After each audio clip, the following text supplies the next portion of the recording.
Glenn Parker, High Vibration Foundation. Thank you very much for joining me.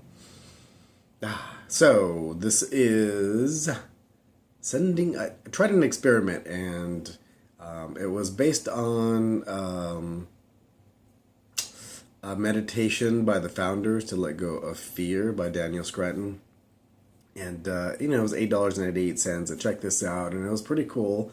It reminds me of the Bashar one for the All That Is meditation, but a lot more directed information. And one of them is to send a beam of unconditional love to people whom you feel that you haven't resolved issues with, correct? Like parents or friends or teachers, ex-lovers, current lovers, whatever it happens to be. And I kind of like this idea of sending a beam of unconditional love. So I was out yesterday, and we're out and about, and we're eating, and very, very, very large facility. And, it was a buffet, what can I say? So I'm walking around, and there's such a diverse amount of people here. 'Cause you have people, and this is Vegas, so you have people, and this is a Vegas casino, so you have people that are from all over the place, and a ton of locals, because it is more of a local style casino, but you still have tons of people that have come out on vacation, either landed and ended up here doing the circuit at that casino, or they're staying at that casino because it's a little bit off the strip. So I'm walking around, and people are usually in a hurry, and they're bumping, and and they look so unhappy, and they have to get to that last sausage, because it is the last goddamn sausage that's there, and they want that sausage, so they're almost going to run your ass over to get that sausage. And I'm just sitting here because I'm, pretty much, in this point in time, pretty peaceful, mellow guy. I know I let synchronicity abound. If I wasn't meant to have that sausage, I'm not meant to have that sausage, no worries. And so I started thinking back to this meditation of being more grounded and being more in the moment and sending unconditional love. And so I started to send a beam of unconditional love to every entity that I was coming in contact with. On a conscious level, I would walk and I go, bzz, bzz, bzz. So if you're in my path, I'm not going to walk through the entire restaurant and give everybody a beam of unconditional love, because that doesn't honor my time. But I'm thinking about this exercise, and I'm out in a large group of people. I'm wondering would this make any difference, because I notice when I smile and I'm happy that, people that might not be in a particular vibration, and Abraham-Hicks has said, hey, if you have raised your vibration, if you've raised your vibration, even by smiling and just being, you will in some way uplift other people that come into contact with you, especially if you're smiling and sending an idea of unconditional love. So I was wondering, as an experiment, sending a beam of unconditional love, what would that do? And so I'm walking, and happy or unhappy people, I don't care. Unconditional love is going everywhere. And I'm also thinking in the back of my head to reorientate the space that I'm actually physically in as to an unconditional loving environment.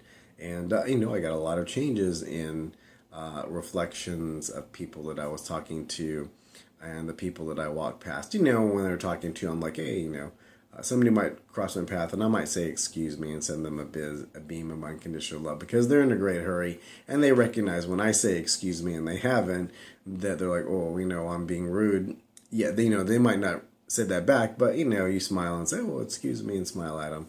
And it does change the tone. And just walking around and sending beams of unconditional love did make a difference. Well, at the very least, it made a difference for me. I felt better because I wasn't maybe 100%, but keeping and holding that idea in my mind and doing that. And I will add that I came across a child, not a baby, but a child, I don't know, maybe 3, something to that effect, 3, 4, and I sent a beam of unconditional love, and I'm looking at, and he's looking at me, and we're exchanging a lot of information that is definitely not verbal, and I'm like, wow, that's a ooh.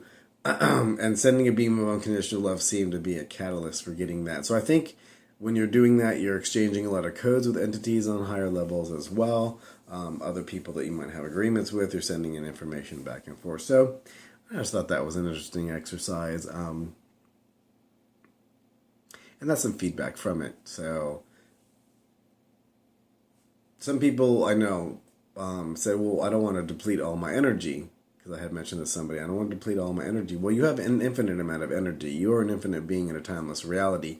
Now, as that physicalizes and you're still eating and you're not a breatharian and you're not living off parma, And you still need to go through sleep cycles and things like that. So, okay, so your energy level, if you want to make it limited in this physical reality, but you're sending unconditional love. You're not latching onto that person. You're not giving them your energy. You're just sending a beam of unconditional love. Now, you have an unconditional and unlimited amount of unconditional love. So you can give as many people as you want, anytime you want. Now, you're not giving them anything else. You're not giving them any of your other types of energy. You're just, giving them sexual energy. If somebody, because there was beautiful girls there, and I wasn't thinking into sexual orientation whatsoever. I was just walking around giving out unconditional love to everyone that I saw, and it doesn't matter, who, what, where, age, or anything like that. So I think it was important to say that you're not going to deplete your energy. Now, can you overdo that exercise and just give too much attention to it? Probably. Because, if you want to be more grounded in the moment and be in the here and now, I think thinking of unconditional love and giving other people unconditional love, you're getting some feedback on that. You're getting biofeedback on that. You send somebody unconditional love on an energetic level, you're getting some unconditional love back, and you are creating a loop. So I think that's important to note, that I don't think you can do that too much. I think too much is when it's not fun. So if you find that you've done it and it was a fun exercise and you don't need to do it anymore, if you need to reset yourself and you find that's a great exercise to reset yourself, fantastic. But you don't need to do it every single second of every single day if it gets in the way of having a fun, productive life. So with that said, I hope that was helpful. Again, Glenn Parker, High Vibration Foundation, coaching life, business, and spiritual. Lots of projects going on below in the description. Check it out. And I think that's everything that I wanted to share. Something else is in there, but it says to do another video, and that's what we're going to do right now. Thank you very much. Love and light, and have a fantastic day.